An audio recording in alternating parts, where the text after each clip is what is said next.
बिस्मिल्लाहिर्रहमानिर्रहीम। अस्सलामु अलैकुम नाज़रीन।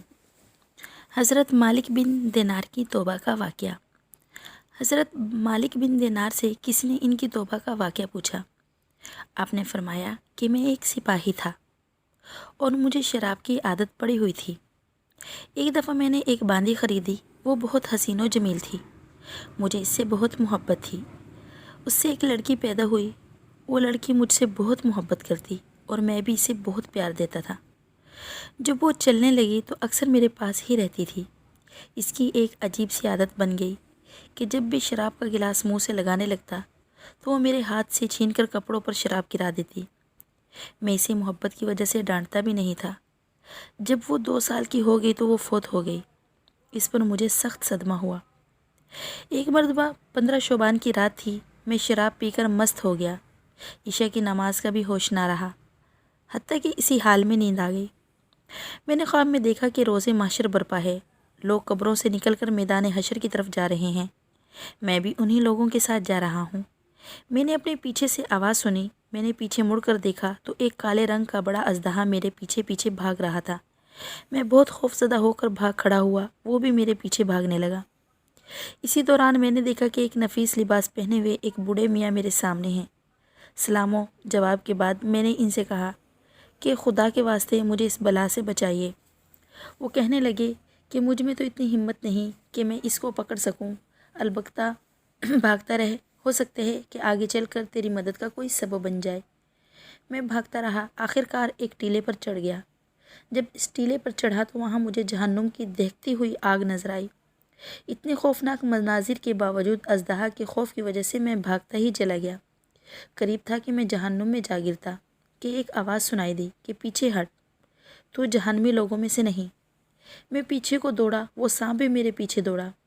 क्या देखता हूँ कि वही बूढ़े मियाँ फिर सामने हैं। मैंने उन्हें फिर इल्तिजा की कि मुझे इस अजदहा से बचाइए। बूढ़े मियाँ रोने लगे और कहने लगे कि इसके मुकाबले में मैं बहुत कमज़ोर और नातवा हूँ। तू ऐसा कर कि सामने वाली दूसरी पहाड़ी पर चढ़ जा। वहाँ पर मुसलमानों की कुछ अमानतें हैं।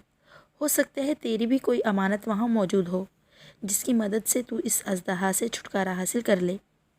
मैं इस पहाड़ी पर चढ़ गया। वो सांप भी मेरे पीछे पीछे चला आया। वहाँ क्या देखता हूँ कि एक गोल पहाड़ है। इसमें बहुत सी खिड़कियाँ हैं जिन पर पर्दे हैं। हर खिड़की के दोनों दरवाजे सोने के हैं जो याकूत और मोतियों से मुज़य्यन हैं।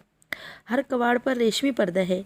जब मैं ऊपर चढ़ा तो फरिश्ते ने कहा कि कवाड़ खोलकर और पर्दे उठाकर बाहर निकल आओ। शायद तुम में से कोई अमानत इस मुसीबत ज़दा शख्स की मदद कर सके। जब कवाड़ खुले और पर्दे उठे तो इनमें से चमकते चेहरों वाले बहुत से बच्चे निकले। इस दौरान अजदहा मेरे बहुत करीब आ गया। बच्चे चीखने लगे और कहने लगे कि जल्दी जल्दी सब निकल आओ। इस पर बहुत से बच्चे निकल आए। अचानक मेरी नज़र अपनी 2 साला बच्ची पर पड़ गई जो मर गई थी। वो मुझे देखकर रोने लगी और इसने कहा, खुदा की कसम ये तो मेरे अब्बा हैं। फिर वो एक नूर के पलड़े पर चढ़ गई। फिर अपने बाएं हाथ से मुझे संभाला दिया और दायां हाथ जैसे ही सांप की तरफ बढ़ाया तो वो सांप पीछे भागने लगा। मुझे बिठाकर वो मेरी गोद में बैठ गई और मेरी दाढ़ी पर हाथ फेरने लगी और कहने लगी कि क्या ए ईमान वालो, इस बात का वक़्त अभी तक नहीं आया कि इनके दिल अल्लाह रब्बुल इज़्ज़त के ज़िक्र के लिए और इस हक बात के वास्ते जो इन पर नाजिल हुई झुक जाएं। इसकी बात सुनकर मैं रोने लगा और पूछा कि तुम कुरान शरीफ को जानती हो? तो इसने कहा कि हम सब कुरान शरीफ को तुमसे ज़्यादा जानते हैं। और जब मैंने इस अजदहा के बारे में पूछा तो इसने बताया कि वो आपके गुनाह थे जो आपको जहन्नुम में डालने पर तुले हुए थे। फिर मैंने सफ़ेद लिबास वाले बुज़ुर्ग के बारे में पूछा तो इसने कहा कि ये आपकी नेकियां थी जो इतनी कमज़ोर हो गई कि वो इस सांप का मुकाबला ना कर सकती थी। मैंने पूछा कि तुम इस पहाड़ पर क्या करती हो? इसने बताया कि हम सब मुसलमानों के बच्चे हैं जो क़यामत तक यहाँ रहेंगे और इस वक्त तक हम आपकी सिफारिश करेंगे। इसके बाद मेरी आँख खुल गई। उठने के बाद अजदहा की दहशत मुझ पर सवार थी। मैंने इसी वक्त अल्लाह रब्बुल इज़्ज़त से अपने साबिक़ा गुनाहों की माफ़ी मांगी और बुरे कामों को छोड़कर नेक काम करने लगा। और मेरे जहन में वही आयत आ रही थी। उसी आयत का तर्जुमा था, क्या ईमान वालों के लिए इस बात का वक़्त अभी तक नहीं आया कि इनके दिल अल्लाह रब्बुल इज़्ज़त के ज़िक्र के लिए और इस हक बात के वास्ते जो इन पर नाजिल हुई झुक जाएं। ये वाक़या मेरी तौबा का सबब बना। دوستو اگر آپ کو واقعہ پسند آیا ہو تو اپنے دوستوں کے ساتھ شیئر کرنا